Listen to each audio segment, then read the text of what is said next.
Hello, this is Dr. Grande. Today's question is, can I analyze the case of the Yuba County Five? Just a reminder, I'm not diagnosing anybody in this video, only speculating about what could be happening in a situation like this. If you enjoyed this video, please like it, subscribe to my channel, and consider supporting me on Patreon. I will put the link to Patreon in the description for this video. So first I'll look at the background in this case. I'll move to the timeline of the disappearance, then offer my analysis. This case involves the disappearance of 5 men in 1978, 4 of whom were later found dead, and 1 who remains missing. Here are the 5 men involved. 32-year-old Ted Weir. He was described as trusting like a child. He worked as a janitor and as a snack bar clerk. 30-year-old Jack Madruga. He was a high school graduate and Army veteran. 29-year-old Bill Sterling. He was deeply religious and close friends with Madruga. 24-year-old Jack Hewitt. He looked up to Ted Weir, and Ted was protective of him. The last man was 25-year-old Gary Mathias. He was the one who was never found. He had schizophrenia and a history of violence. He had been arrested for assault on 2 occasions. He was discharged from the Army due to problems with illicit drugs and the symptoms of schizophrenia. Mathias was on psychotropic medication to treat the schizophrenia, specifically cogentin and stelazine. Weir and Madruga were described as slow learners. Sterling and Hewitt were described as having slight intellectual disabilities. These 5 men would hang out together in and near Yuba City, California. Sometimes they would play basketball. They were on a team sponsored by a local vocational rehabilitation center. Now moving to the timeline of the disappearance. On February 24, 1978, the 5 men were preparing for a basketball tournament sponsored by the Special Olympics. They prepared their uniforms and were looking forward to the tournament.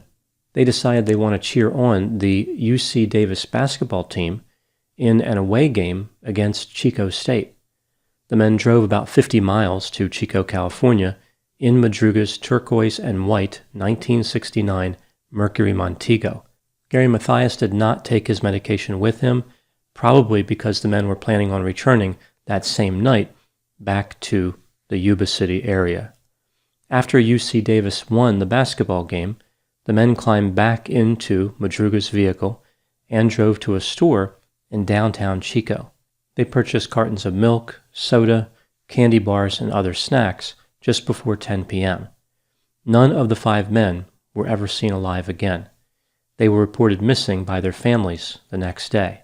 On February 28, so 4 days later, the Mercury Montego was discovered near Plumas National Forest on a dirt road on a mountain 70 miles from Chico.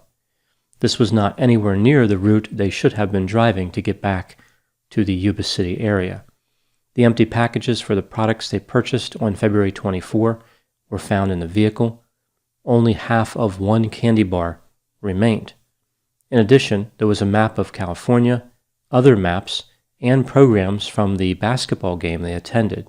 The car was at an elevation of 4,400 feet, near the snow line on that mountain. It looked like the car had been stuck in the snow, but they should have been able to easily push it out if that was the case. So 1 man in the driver's seat and 4 men pushing should have been sufficient. The keys for the vehicle were missing. The vehicle's gas tank was a quarter full. The doors of the vehicle were unlocked, and 1 window was rolled down. Madruga was known for really caring for his vehicle. He never would have left it in that condition under normal circumstances. The police were able to hardwire the vehicle and start it without incident. They looked under the car and noticed there were no scratches and there was no mud. They found this unusual considering the road was rough and had deep ruts in it. The Mercury Montego was low to the ground, especially with 5 adult males inside of it. This pointed to a driver who was being extremely careful, moving slowly, and knew the road well. None of the 5 men were familiar with that road. The men were unprepared for the cold weather. They didn't have extra clothing. It didn't make any sense why they would drive so far out of their way into such a dangerous and remote area. On February 24, 4 days before the Mercury Montego was located, a 55-year-old man named Joseph Shones had driven to the area near where the car was found. His car became stuck in the snow just 150 feet from where the Montego would be found. He tried to push his car out of the snow, but had a mild heart attack. He stayed in the car because at that moment, that's all he was able to do. 6 hours later, he heard a whistling sound coming from down the road. He exited the vehicle and saw a group of people walking in the glare of a vehicle's headlights. They were all men except for one woman who appeared to be holding a baby. He called out to them for help, but they became quiet and turned their headlights off. A few hours later, he saw flashlights outside his window and heard talking. Again, he called for help, but the flashlights were turned off and the people left. Joseph said that after this, he thought he saw a pickup truck parked behind him, which continued down the road. He wasn't quite sure about this part because he was in a lot of pain. After Joseph ran out of fuel, he felt well enough to start walking to a lodge about 8 miles away. He passed a Mercury Montego in the place where he had heard the voices. After reaching the lodge, the manager drove him home. A physician later confirmed that Joseph Shones did have a mild heart attack. On March 3, so this was after the car was discovered, a woman who worked for a store in Brownsville talked about an encounter that she had. Brownsville is about 30 miles from where the car was found. She said that 2 days after the men disappeared, 4 of them stopped at the store in a red pickup truck. She could not identify all of the men, but she was sure about Sterling and Hewitt. These 2 men used a phone booth, while the other 2 men went inside the store. The owner of the store corroborated her account and noted that 2 of the men bought milk, soft drinks, and burritos. On June 4, a group of people on motorcycles visited a 60-foot trailer maintained by the Forest Service at a campsite about 19 miles away from where the Montego was found back in February. They noticed the front window of the trailer had been broken and there was a powerful odor coming from inside. They found the body of Ted Weir. He had died from starvation and hypothermia. His feet were frostbitten. He lost somewhere between 80 and 100 pounds. The authorities decided to search the road between where the Montego was located and the trailer. On June 5, they found the remains of Madruga and Sterling about 11 miles from where the Montego had been found. They both died from hypothermia. Madruga had been partially eaten by animals. He had a watch in his right hand. The remains of Sterling were just bones. On June 7, Hewitt's backbone was found 2 miles from the trailer. The next day, his skull would be located about 300 feet away from where the backbone was found. Now going back to the trailer where Weir was found, the condition of this trailer was mysterious. The body of Weir was found on a bed in the trailer, wrapped in 8 sheets. The head was also covered, suggesting that he was wrapped in the sheets after he died. The police estimated that he had remained alive somewhere between 8 and 13 weeks. This was based on the length of his beard. His wallet, necklace, and ring were found next to the bed. A gold watch was also found there, but it did not belong to him or any of the men. Weir had been wearing leather shoes. They were missing. Sneakers belonging to Gary Mathias were in the trailer, suggesting that perhaps Gary had switched them for the leather shoes. The trailer had a fireplace, paperback novels, and matches. The paperback novels could be used as kindling. If they were romance novels, this may have been their highest and best function. Strangely, no fire had been started in the fireplace. The trailer also had a supply of food, enough to last all 5 men for a year, but only more than a dozen sea ration cans had been opened. The trailer had a heating system fueled by butane. The valve on the tank was never opened.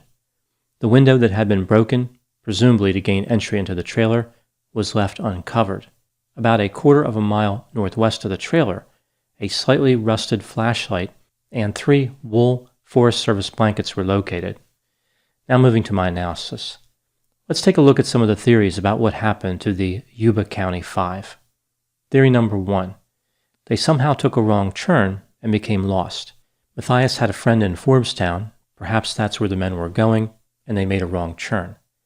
They panicked and just kept making one mistake after the other, like not staying warm, not eating, and not simply driving off of the mountain.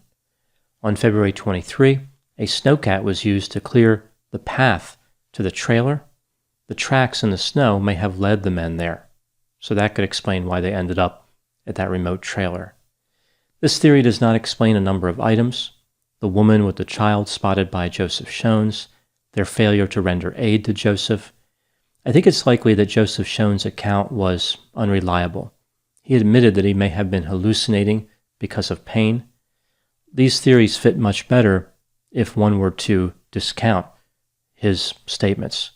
It could be that he just hallucinated everything, or it was kind of a dream state and he became confused as to what was real and what was not. The sighting at the Brownsville store is more difficult to explain. The police considered those witnesses credible. This theory also doesn't explain why they wouldn't eat the food in the trailer, turn on the heat, and drive off of the mountain in their vehicle. Theory number 2. The 5 men ran into bad actors, perhaps at the basketball game, and they were trying to flee and ended up on the mountain. It could be that they became lost and then ran into bad actors. So a combination of theory 1 and theory 2. The bad actor theory could explain why they were out there in the first place. Several of the men had a particular disdain for camping and outdoor activity in general. They all pretty much stayed home most of the time, except for Matthias, who would stay out all night with his friends on occasion. The problem with this theory is that there really isn't much credible evidence that they were somehow kidnapped by bad actors or otherwise coerced or forced into doing something dangerous. One would think that if they were attacked, hypothermia would not have been the cause of death. There's another version of this theory that suggests that bad actors took advantage of how impressionable the men were, like told them that they needed to drive up the mountain to avoid harm or to find something of value, like the bad actors made them a promise about finding money or alcohol or something they would have wanted. So they could have been tricked into going there, but nobody was explicitly trying to kill them. Theory number 3. One of the men led the others into danger. Perhaps Gary Matthias experienced a psychotic break. This could have been something like folie à deux, shared psychotic disorder, which is a disorder I've talked about before in other videos. This is where psychosis can be transmitted from a person who originally has it to people who otherwise would not get it, except for the exposure to the person who has it. So it becomes almost like a contagious illness. People being exposed to the psychosis will develop hallucinations and delusions consistent with that psychosis. So when somebody has an illness that would produce psychosis, they are the primary partner, and the other people are secondary partners. So perhaps Gary Matthias was the primary partner, and the other 4 men became secondary partners. They would not have been psychotic, but for being exposed to Gary. The family of Gary Matthias suggested that he just didn't snap. He didn't become psychotic out of nowhere. He had his symptoms controlled with medication and had been doing well for about 2 years. They admitted that in the past he did demonstrate sudden, unusual behavior. Gary was not on his medications at the time of his disappearance. It is possible that the psychosis returned. In addition, the other men were suggestible, had limited levels of common sense, and restricted intellectual abilities. For example, the family of Ted Weir acknowledged that he demonstrated poor judgment on a few occasions. For example, he wondered why he was required to stop at a stop sign when driving a vehicle. And on one occasion, he had to be dragged out of his bed while his room was on fire because he was concerned that if he left his bed, he would miss work the next day. If one man came up with a bizarre idea, even if that idea was reckless, the others may follow him.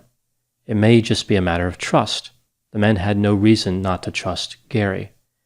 If Gary started to become paranoid, which is very common with psychosis, perhaps he started to believe something like government agents were chasing him and the other men.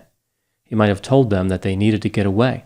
They needed to hide, which would explain much of their behavior. They weren't trying to attract attention because they were afraid of evil operators. This would explain why they would have avoided Joseph Shones or why they didn't simply drive off the mountain. It doesn't really explain why they didn't eat the food that was available in the trailer or turn on the heat, but it's been theorized that they may have been afraid of criminal consequences, like they believed the trailer was privately owned. So if they were eating the food, it was like they were stealing it. Another possibility is that they were simply not inquisitive enough. They didn't adequately explore the features of the trailer. One other version of the story is that Gary Mathias is still alive. After all, he has never been found. I think this is highly unlikely.